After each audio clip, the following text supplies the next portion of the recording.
സംസ്ഥാന സർക്കാർ ജീവനക്കാർക്ക് വർദ്ധിപ്പിച്ച് 4% ക്ഷാമബദ്ധ നാളെ മുതൽ നൽകും. സാമൂഹ്യക്ഷേമ പെൻഷൻ കുടിശ്ശിക ഉൾപ്പെടെ 3600 രൂപ നവംബർ 20 മുതൽ വിതരണം ചെയ്യും.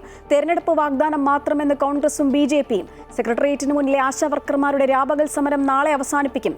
ജില്ലാതലങ്ങളിൽ പ്രതിഷേധം ശക്തമാക്കും.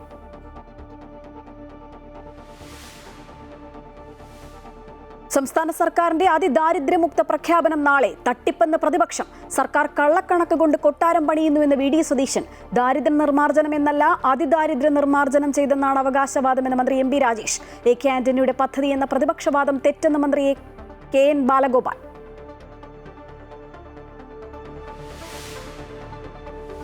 PM ശ്രീ പദ്ധതിയിൽ നിന്നും പിന്മാറുന്ന മന്ത്രിസഭാ തീരുമാനം ഉടൻ കേന്ദ്ര സർക്കാരിനെ അറിയിക്കും. മരവിപ്പിക്കൽ കത്തിന്റെ കരട് തയ്യാറായി. ഒപ്പുവെച്ചതിൽ വ്യക്തത വരുത്താൻ ഉപസമിതി പരിശോധിക്കും. തർക്കം മയപ്പെടുത്തു CPI-യും CPM-ഉം. കമ്മ്യൂണിസ്റ്റുകാരെ തെറ്റിദ്ധരിപ്പിക്കാൻ ശ്രമിക്കേണ്ട എന്ന് MA ബേബി.